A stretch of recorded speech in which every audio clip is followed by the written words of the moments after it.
month of May, and we have been focusing our minds and our hearts toward evangelism. So if you are here this morning and you catch the last part of our May God be glorified, that is where we have been. It has been a blessed month.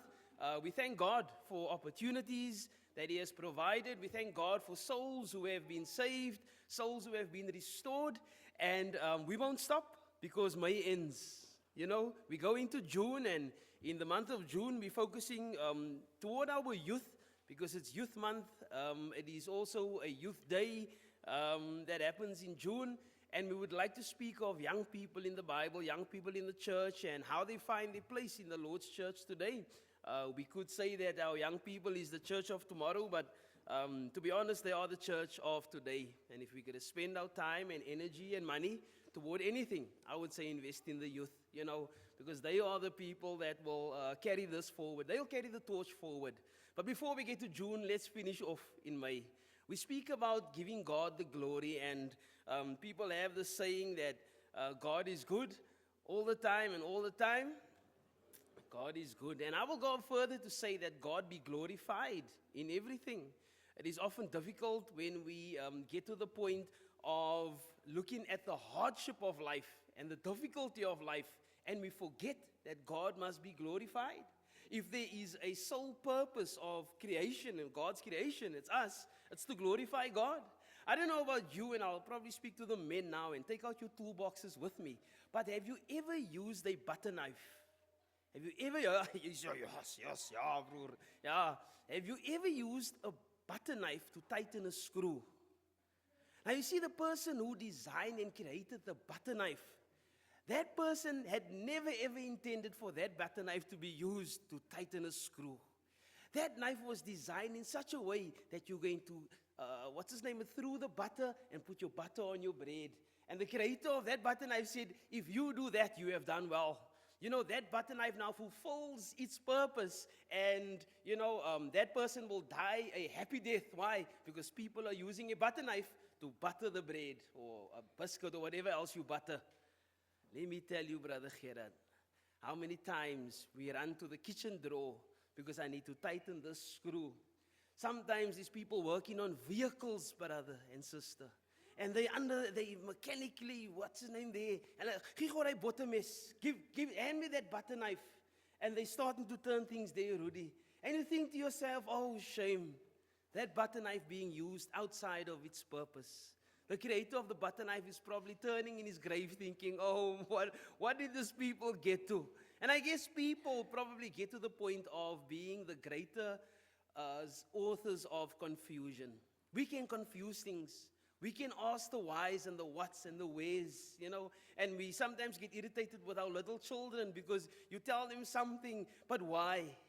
Well, the sun is shining, but why is the sun shining? I don't know, you know. This is happening, that's why. And I guess with people, we tend to confuse things quite easily, very, very easily. And sometimes things are straightforward, or it should be straightforward, yet we find a way to confuse it. We find a way to shift our original thinking of something, and we end up with questions like, is there really just two genders? And you think to yourself, but how do we even get to that point? There's always been two. We go to Genesis chapter 1, male and female created He, them. And for us, not having biblical faith is difficult, because biblical faith is reading God's word and believing it and understanding it, and that's it. We don't compromise it. We don't push back toward it. So we're going to look at some questions this morning, but for God to be glorified, we're basically going to look at the book of Matthew. And in the book of Matthew, we've been through some verses, and the brothers have done a really great job through this month. But we're going to end off in chapter 5 of the book of Matthew, and thank you for the reading again. That let your light so shine before men, that they may see your good works and glorify your Father which is in heaven. I guess when it comes to some key questions, we'll ask the whys and the whats, the wheres, and also the hows. And the lesson will be ours after that. And I pray that we will be inspired, that we will continue, to do our best for the Lord and continue to fulfill God's highest purpose for mankind, and that is to glorify God. In whatever we do, we would want to glorify God. I understand that in life, there's some things that we do that does not glorify God. I understand that sometimes difficulty and hardship sometimes takes our focus away from where God wants us to be, and we forget to glorify God. And sometimes we try and muster up, the greatest motivation and determination to glorify God in what we do, and yet we find it difficult. Satan is a key player here also, and Satan would want to deter us from that. And the moment he stops us from glorifying God in what we do, he wins. And I don't think there's anybody in these pews that would want Satan to win. So this morning we look at God and we glorify God in what we do. In the first instance, I would say, why? Why do we glorify God? And that's our first point. If there were slides, the first slide would say, why glorify God? They're going to get there. They're going to get there. Why? Because he created us. There's basically 2 points under this subheading. And the first one is he created us, and the second one, he saved us. That's all that is needed. That's all that is required.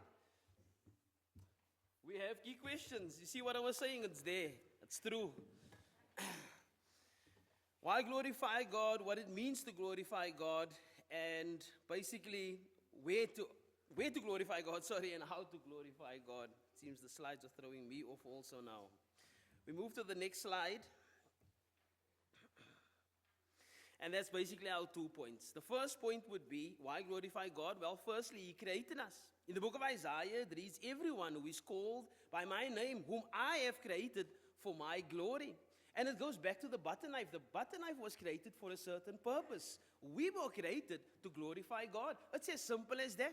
We need not say, and compare ourselves and say, but I'm doing this and she's doing that and they're doing that. And we don't have to look at anyone else. But basically the Bible teaches us that if we are called by his name, we do things to the glory of him. Doesn't have to be too complicated. Are you called by his name? And if you are called by his name, we then have a responsibility to bring glory to him. In the book of Genesis chapter 1, I'll start there, and then we're going to jump to Matthew, and we'll stay there for the rest of our time. From verse 26, it says, then God said, let us make man in our image. If we have a creator and we are the creation, there must be purpose and thought and a motivation behind it. That this creation that I create, they will have a purpose. And if they fulfill my purpose, then they have done well. And the purpose here is to glorify God. So the Father, the Son, the Holy Spirit says, let us make man in our image. Verse 26 of Genesis chapter 1. According to our likeness. They will be like us. Let them have dominion over the fish of the sea, over the birds of the air, and over the cattle, over all the earth, and over every creeping thing that creeps on the earth. So God created man in his own image. In the image of God, he created him. Male and female, he created them. Then God blessed them. And God said to them, be fruitful, multiply, fill the earth, and subdue it. Have dominion over the fish of the sea, over the birds of the air, and over every living thing that moves on the earth. And God said, see, I've given you every herb that yields seed, which is on the face of the earth, and every tree whose fruit yields seeds. To you it shall be for food. Also to every beast of the earth, to every bird of the air, and to everything that creeps on the earth, in which there is life, I have given every green herb for food. And it was so. Then God saw everything that he had made, and indeed it was very good. So the evening, the morning, and now we have the sixth day. We have a couple here recently had a baby. I know Jamie and Ryan had a baby. Jason and Courtney had a baby. I don't know if there's anybody else that had a baby recently. But there's a sense of excitement on the arrival of a child.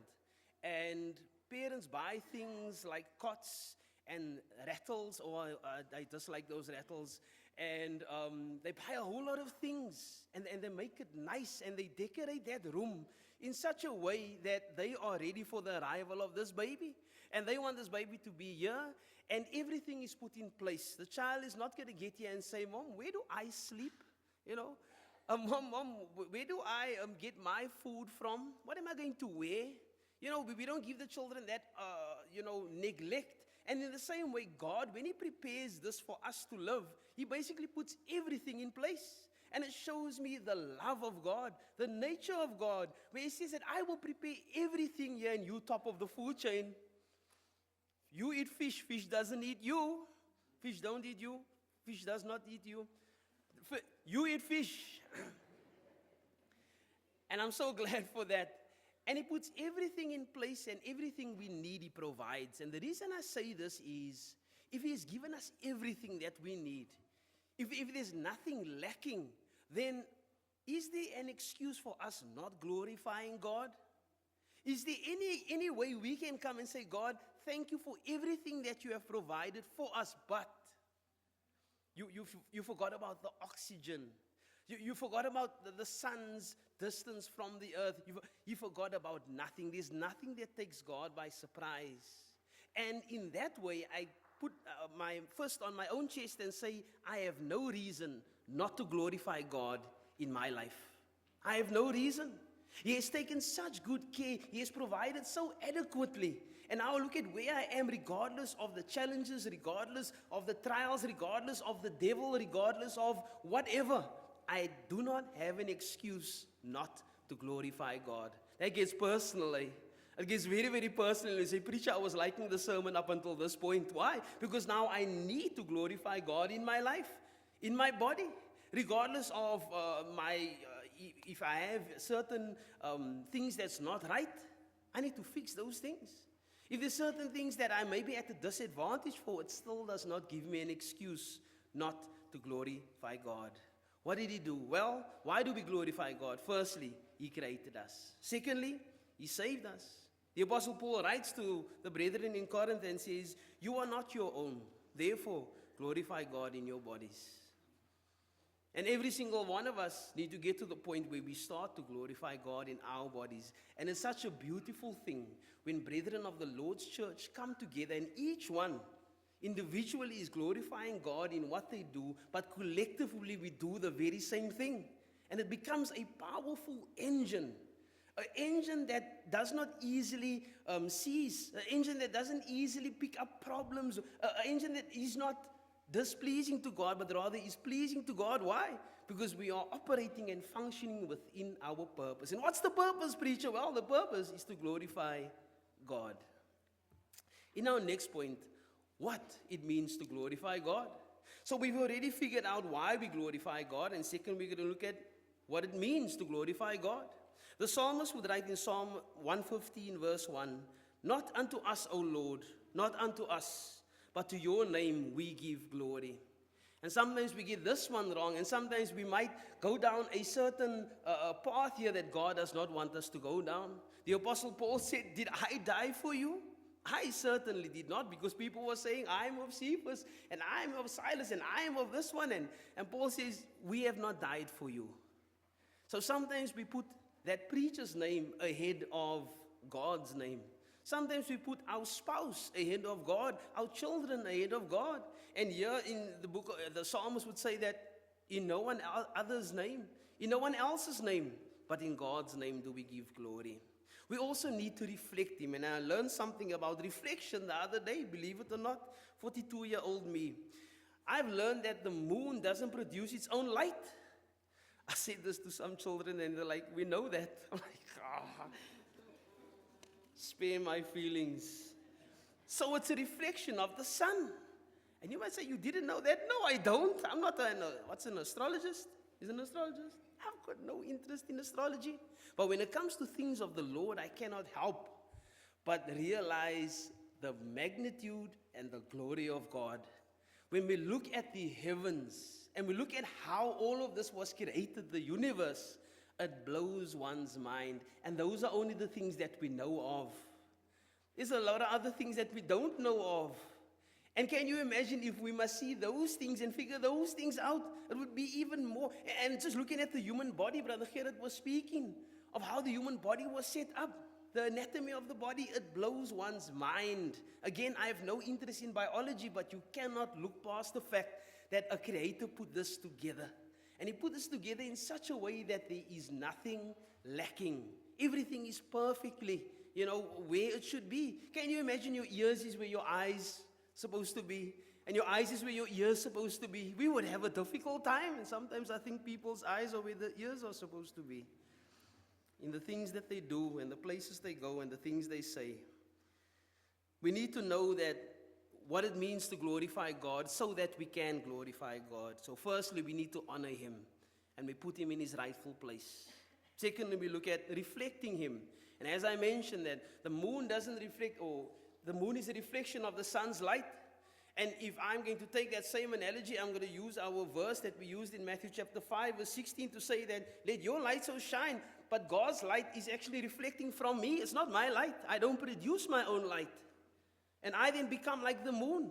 And when people look at me, they don't see the moon, but rather they see the reflection of the sun. That's the light that comes forth from me. So they will see that and glorify my Father which is in heaven.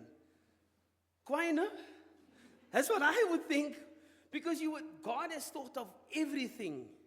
And never ever do we take credit for what God has done. Moses learned that very, very quickly. Where God says to Moses, Moses, speak to this rock. Praat met die rots. No? I don't know how it reads in Afrikaans, but on the Cape Flats, that's basically what God would say to Moses. Praat met die, speak to the rock. And Moses almost goes about to disobey God in smoting the rock. Is it smoting, brother? Where's the King James people? He smote the rock. Don't smote the rock, just talk to the rock. Must we give you water? Must we provide for you water now? And he beats the rock twice and he provides water and the people get water. And Moses, that's not what God wanted you to do. I'm not saying that you were overtaken by the devil. I'm not saying that you were in such a bad frame of mind that yes, people can upset you. People can get under your skin. But it gives us no reason not to glorify God. God asks us to do something. That's what we do. We need to reflect Him. When people look at us, what reflection do they see? Because on the flip side of that coin, we can also reflect something that's not of God. And sometimes people see that in us. Finally, in our second point here, make Him known. 1 Peter chapter 2, verse 9. That you may proclaim the praises of Him. When I spoke the last time, I mentioned of telling people your testimony, telling people your story. There's absolutely nothing wrong with that. Some might call it denominational, but if I tell people the glory of God in my life, it's my story that I tell. It's mine. I don't have to think about it. It's happened to me. I've experienced it. And it's something that has the power to save someone's soul. Because obviously I'm going to tell them of the death, the burial, and the resurrection of Jesus because it has changed my life. And I know it has changed yours. So it's very difficult to speak to people about what God has done without mentioning God. Because then again, I'm trying to reflect myself and not what God wants me to reflect. We look at the third instance, and where do we glorify God? Where does all of this take place? Is there a certain place that we come? And I guess coming here to the church building helps, but I guess outside of it, we are still the church. We might be in a different building. We might not be in a building, and we are the church. And I don't think that needs any emphasizing because we understand the concept that we are the church, regardless of where we go. Colossians chapter 3, verses 16 and 17 says, let the word of God dwell in you richly, singing and teaching, doing everything, doing all things in Jesus' name with thanksgiving. We glorify God in the church. And we come here, we come to worship service, and it's a time for us to reverence God again, to worship God, and in all of this, guess what? We glorify God. Joshua said, I don't know about you, and I don't know about the God that you're going to serve. Whether it's the God of your forefathers, the God from the other side of the river. But as for me and my house, we will serve the Lord. We glorify God in our homes. It should not be a foreign concept where children say, where people say, where your spouse says, well, we're not at church now.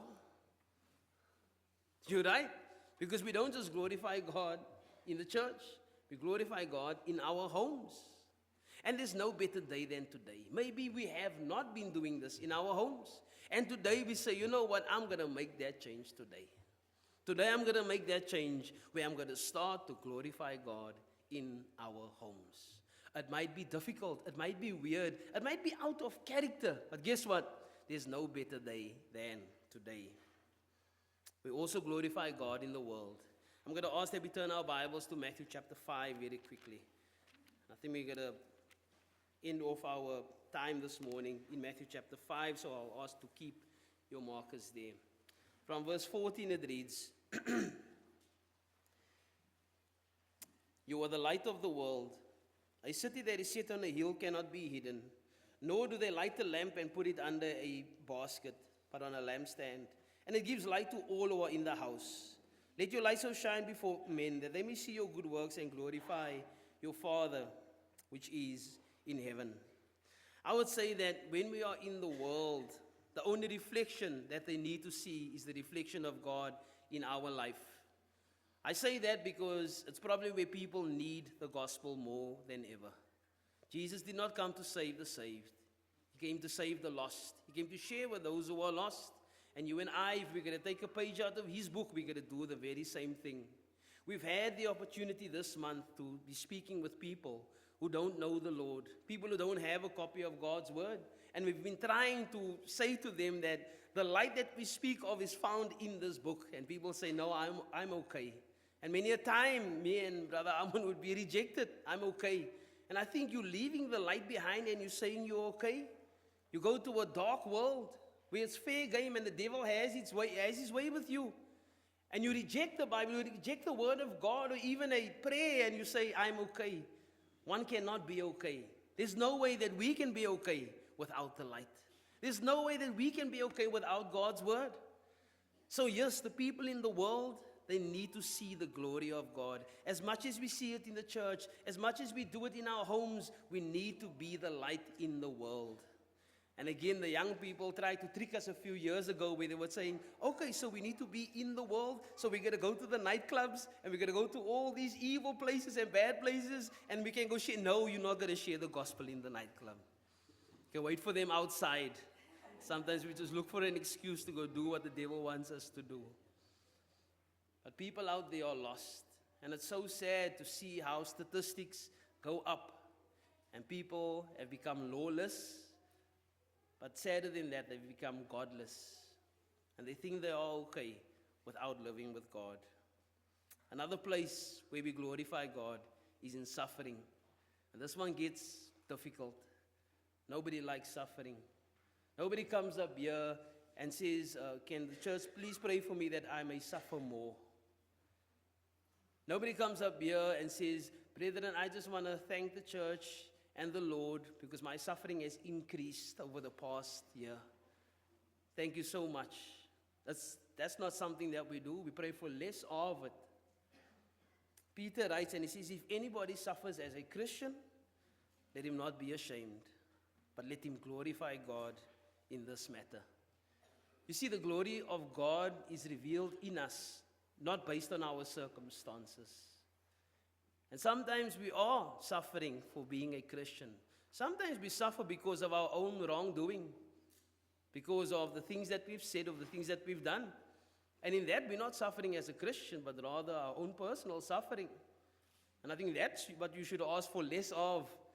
But suffering as a Christian, you suffer for the correct cause, and you can ask Stephen about that. Not this one, the other one that was stoned. This one they didn't stone yet. Our last point. How do we glorify God? I mentioned that in the church we worship God. John 4 verse 24. And in all of this we will worship God. True worshipers will worship God in spirit and in truth. And that's what we do. We come here and we do what God wants us to do. We have approved examples of the things that we do. We look at commands of certain things that we do every first day of the week. And in that we find our worship to God. And when we worship God, we do so in spirit and in truth. I'll also say that how do we glorify God? In obedience. And obedience is such a good sign of one who is faithful to the Lord. Because sometimes obedience is difficult. Jesus said, if you love me, you keep my commandments. And sometimes we will say it and say, but I do love the Lord, but in our actions it does not show forth obedience. And Jesus says, with your mouth you are serving me, or with your lips rather, but your hearts are far from me. So obedience really comes through in our actions. Another way to glorify God is in our good works. Let men see your good works and glorify your Father which is in heaven. Good works is something that we cannot become tired of doing. Do not grow weary. Don't grow weary in doing good.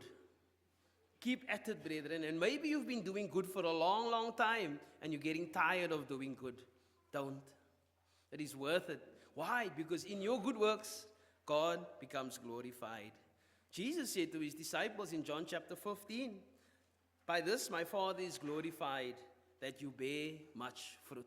There needs to be fruit on these trees. And if we are a tree in God's garden, then I need to say that we need to be bearing fruit. And when we bear fruit, guess what? God is glorified. Not the preacher, not the congregation, not the members. God is glorified in all of it. I guess to say that we would like to glorify God in all things, at the congregation of the Lord's Church in Somerset West, we are doing well. Is there other things we can improve on? Absolutely. Are there things that maybe we wish were different and is not different as yet? Yes, there is. But I think that we should not look past the fact that, you know what? There's a lot of good things happening here that glorifies God. And first and foremost, we're still coming together every first day of the week and worshiping God, putting Him in His reverent place in our life, and we glorify God through that. Don't get tired of doing it. Don't let it become monotonous. I said we cannot become robots and just go through the motions and go through the motions. There needs to be a sense of, I'm glorifying God in this which I do. And if I feel that I'm on the outskirts here, then I need to get more involved. Because I think when we get more involved, we start to experience the true Christian life that God intended for us. Sometimes we're standing, and like I mentioned in our Bible study a few weeks ago, some people stand there and they wonder, how did all of this happen? Where was I in all of this? You get some people standing on the sidelines, maybe just pinpointing certain things, and they have no involvement. They don't have the Lord's church at heart, and they're just saying the things that's wrong. And there's 200 tiles that's in the right place, but there's one that's not. And they're going to mention that there's one not in place. We're moving toward it. And that's the reason for this last slide, is that there's a lot of things that is where God wants it to be. Let us not become weary in all of those things. God must be glorified when we bear much fruit, when we do good works, when we, through our obedience, even through our worship, God will be glorified. And people might come in here, and there might be a visitor here for the first time and say, God was glorified this morning. The people were friendly. The things that they do is great. They have a really nice setup here. But God was glorified. That's when we're doing it right. When we do run into trouble is when people see a lot of what happens here, but God is not glorified. When it's misdirected and people see our light and it shines very different to the light that God wants us. So the challenge that we have, I guess, lies in 1 Corinthians chapter 10, verse 31. And that challenge would be that whatever you do, whether you eat or whether you drink, please stay after service. We have some eats for you. And it had nothing to do with the verse, just a by the way announcement. Whatever you do, brethren, whatever you do, brother, whatever you do, sister, do everything to the glory of God. It makes waking up in the morning so much more pleasant. Today I'm going to glorify the Lord. It changes my mind. That's basically the butter knife saying, I'm going to butter bread today. Become a butter knife. And if they ask you tomorrow, what did the preacher preach about yesterday where you were? He preached about a butter knife. And then you tell them the whole story of it. Because that's what the butter knife wakes up in the morning for, to butter bread. When we wake up in the morning, what are we going to do? Well, our bread and butter is basically to glorify God. But these challenges, challenges is going to come and challenges is going to go. But the glory of God will remain. It must remain. It's imperative. There's no way I function outside of my purpose. Because then why did they make screwdrivers? If you didn't catch that, go listen to the recording. We had Jamie was immersed into Christ. Tandiwanashi was immersed into Christ. Anne was immersed into Christ. Yanam. And today we have two more, Shanique and Aisha. And I'm saying this because we might look past the things that is right, the things that do glorify God. And these are the things that gets us excited It never becomes monotonous. It never becomes boring. It never becomes, oh, another baptism. It becomes another sinner going from sinner to saint. Shani comes from Oudtshoorn. And when she came here, she had some questions about her being baptized as a baby. The glory of God allows for you to even understand what the scriptures teach. And as young as she is, she said, but that doesn't wash away my sin. I don't understand what repentance is or what it is to be a follower of Jesus, to be added to his church. She understands that now. I really hope the water's a bit warmer this morning. But I don't think that the two of them are going to mind, because something greater happens where God is glorified. Where someone who once belonged to Christ was separated by sin and now will be redeemed and bought back by the precious blood of Jesus. That's how God becomes glorified. We might look at the questions this morning and look at the whys and the hows and the whats and the ifs. But all of those things are immaterial if we have the mindset and we have the right heart to glorify God in everything that we do. I cannot help but think of somebody called the Good Samaritan. And when I look at the Good Samaritan how he helps, and his heart and his compassion and his love, I cannot help but see the reflection there of God. And it's as if God were helping that man laying in that road. They call him the Good Samaritan, but I would go as far to say that he is a godly Samaritan. He's a God-fearing Samaritan. Because the way that he helps is so fulfilled, and he goes the extra mile. And this is what Jesus teaches here in the book of Matthew. We've been through the book of Matthew, and let's end off with this. We're still in chapter 5, and he reads from verse 38. He says, you have heard that it was said, an eye for an eye and a tooth for a tooth. But I tell you not to resist an evil person. But whoever slaps you on your right cheek, turn the other to him also. If anybody wants to sue you and take away your tunic, let him take your cloak also. And whoever compels you to go 1 mile, go with him 2. Give him who asks you, and from him who wants to borrow from you, do not turn away. Maybe there's people in this world that's lacking the sight of seeing the glory of God. And the only thing that they need is a reflection of who God is. That's all they need. Become that mirror for them. And when they look at us, they see the reflection, the light that we speak of. And they also want to follow that light. And they don't just go 1 mile with them, we go 2 miles with them. We don't decide. We don't become respecter of persons. But rather we are just used as vessels in God's kingdom. Lord, make me a reflection. Lord, make me a sanctuary. I would want, when people look at me, not to see this handsome man with this pretty smile, but I'd rather want them to see the reflection of Jesus. If that happens, and I pass from this earth, I would die a happy man. I know there's a lot of things that can sometimes come before.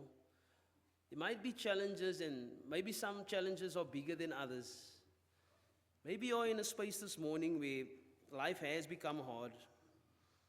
This is what I leave with us. The why? Because God created us. He saved us, and He is worthy. The what? We honor Him, and we reflect who this God is. The where? Everywhere. Church, home, work, even in trials in our daily life. That's the way. And the how. Through our worship, through obedience, through our service, our fruitfulness and our faithfulness, and just to live according to what God wants. You see, the Christian life is ultimately not about our glory, but it's rather about His. If there's anybody here this morning that requires prayer, I would encourage you to come up for prayer and ask the church to pray for you. We'll pray with you and we'll pray for you. If there's anybody here this morning that maybe have lost their way, and you've been a Christian, you've been baptized, and you've obeyed the gospel, but you feel that God's glory has not been shining in me, God's glory has not been revealed in my life, you can come and we'll pray for you too. If there's one who's not a Christian, we would encourage you to become a Christian. It is the best way to live, and it's the only way to die. Dying outside of Christ, there is no hope. But while we are still here, there is an opportunity. We might look at the picture here and say, there's a lot of players here. The Sunday school teachers, they do an amazing job. Sometimes I stand outside the door and listen. It might look weird, but just to hear what they do, just to be motivated again by, dealing with the young ones is not the easiest thing, and it's not for everyone. But we have some great teachers who has volunteered their time and said, "Here am I, send me. Let me go. Let me teach the young ones." We have a new converts class over there at the preaching school, and again, guys who's doing a great work. More has been drawn into that now, and there's traction in that new converts class, and the biggest problem we want is for them to be not enough chairs. These brothers must come and say, we need a bigger classroom. That's the whole motivation here, because that shows us that more people are following after Jesus. And I'm saying this because then we have people who are driving the bus and the truckie and whatever else and picking up people and bringing them here. We have people here contributing their money, their funds. It's used here for the upkeep of the building. It's used here for certain things that must be purchased and things. And brother, why are you saying all of this? I'm saying all of this because there's so many people involved here. When people are immersed into Christ, when people grow as Christians, when people become what God wants them to be. But at the end of the day, they see our good works and they glorify God who is in heaven. That's it. Brethren, then we have won. Then we have done well. If there's anybody here this morning that would like to follow after Jesus, that would like to follow after the reflection that you see in us, we would love for you to come as together we stand and we sing that song of invitation. May God bless us.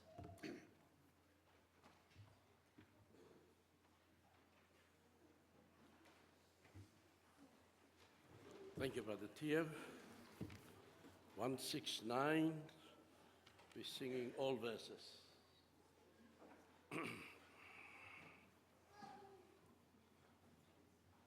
You talk about the butter knife.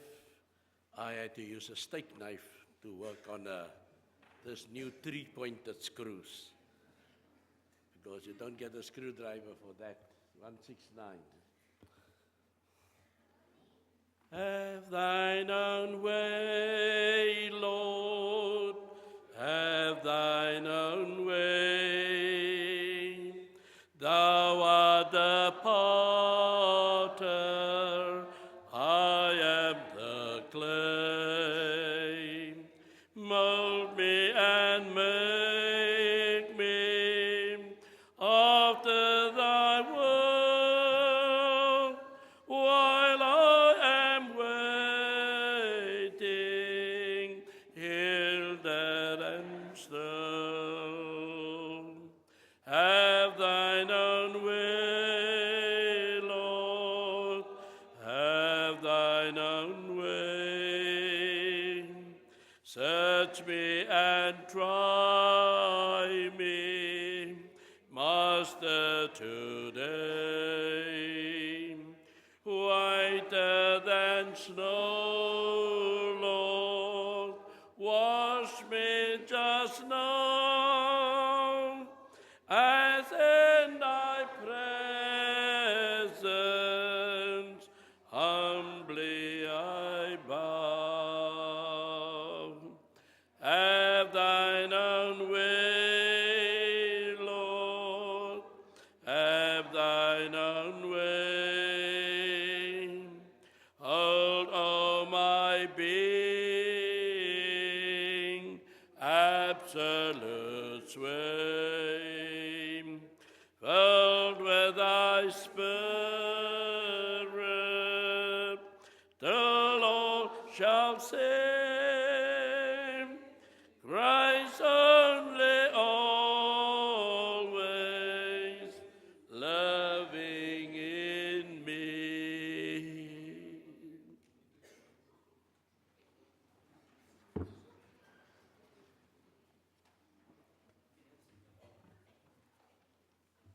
Thank you so much, Brother Stephen. Just before I forget, Brother E.G. has made request also that we pray for him, not just for his health, but also he has some things for work as far as writing tests and exams. A little bit anxious, but he pray that the church will just pray for him, that he will be okay, and that he will get through this. A lot happening in our brother's life also, so just pray for our Brother E.G. If you remember to do that in your daily prayers. Also, Brother Isaac comes. He's been also one of our Bible distributors, if I can call it that. He wants to continue this. It's something that he doesn't want to let up or become weary in doing. The difficulty is that he is losing more and more of his eyesight. He even has a doctor's note here where, you know, it really does state that he's legally blind, and I think he's down to 10% in the right and 20% on the left. So it's difficult. He obviously doesn't have transport and that type of thing. I thank God for brethren like Brother Stephen and others that, you know, are able to take a little bit of a detour to go and, you know, get the brother or go pick him up and then get him to services. Sometimes it's not easy to travel with public transport. It's very difficult for him to get around. And he wants to continue. He wants to continue to be a Bible distributor and sharing the gospel for the Lord. So he asked the church just to pray. He doesn't know, you know, exactly what that would look like, but he definitely wants to do the most for the Lord. And it's amazing how God can work in any circumstance. And to man, things might seem impossible, but to God, everything is possible. So, Brother Isaac, thank you for you, my brother, and we'll pray for you. The brother who is doing the closing prayer can come now. I'm sorry, Brother Mark. I'm just going to take the confession of the girls. Shanique, you can come. Aisha, you can come. I'm going to take the confession. We don't have a mic out there in the baptistry, so I told them that we'll take the confession here, and then we will have them baptized into Christ. She's from Oudtshoorn, you know. This is Shanique. This is Aisha. They both stay in Makassar. Both with their grandparents. They stay close to each other. And they also stay close to our Mama Cecilia, who's been working with them and studying with them. And we appreciate them always being. Aisha's been with us for quite a while. You'll remember her face. But with Shanique, you'll see more and more of her. So before all these witnesses, don't be shy. It's okay. It's okay. Can you see her? They can't even see you. They can't even see you. They'll just hear you. Before all these witnesses, Aisha, do you believe that Jesus is the Son of God? Upon that confession, we're going to baptize you in the name of the Father and the Son and the Holy Spirit for the forgiveness of your sins. Shanique, in front of all these witnesses, do you believe that Jesus is the Son of God? Yes. Upon that confession, we're going to baptize you in the name of the Father, the Son, and the Holy Spirit, and your sins will be washed away. Also, God adds you to His church. And this is the congregation of the Lord's church. No? Your mommies and your daddies, your aunties and uncles, you will receive a spiritual family. And we look forward to growing with you in Christ. Mama Cecilia, if you can maybe take them to the change room. They're going to go get ready. I'm going to go get ready. And then we will have the baptism when the service is done. Brother Mark will have our closing prayer. Those who are visiting with us, please do stay. We have some tea and coffee and donuts after service. Even after that, we have a lunch. We would love for you to stay and spend some time with us. After our lunch, we will have some singing. And thereafter we will go home. We don't have an evening service tonight, so we look forward to spending some time with you this afternoon. But thank you again for coming. Those from Eastridge, just before Brother Mark comes to pray, you're supposed to have a form where the Eastridge brethren, we have this agreement, and nobody's come with a form this morning. I see a number of you here.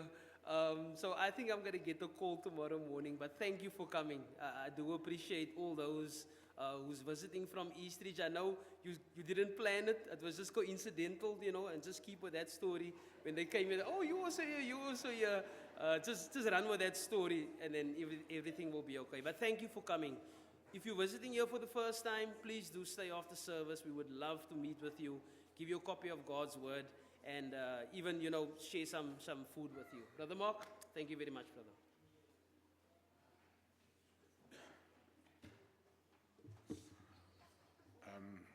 Let us pray. Lord, we thank you for bringing us here today. We thank you for the words that Theo has spoken, that we should be actually shining lights in this world in the outside there. Lord, I also just like to pray for all the people that we've spoken of, all the people that are sick. Also especially pray for Isaac and for Gerrit as well. We also like to just pray for these two young ones that have taken to come to you, Lord, to be baptized. Let us show and guide them, Lord. And as we go into the rest of this week, be with us and guide us. All this I ask in your name. Amen.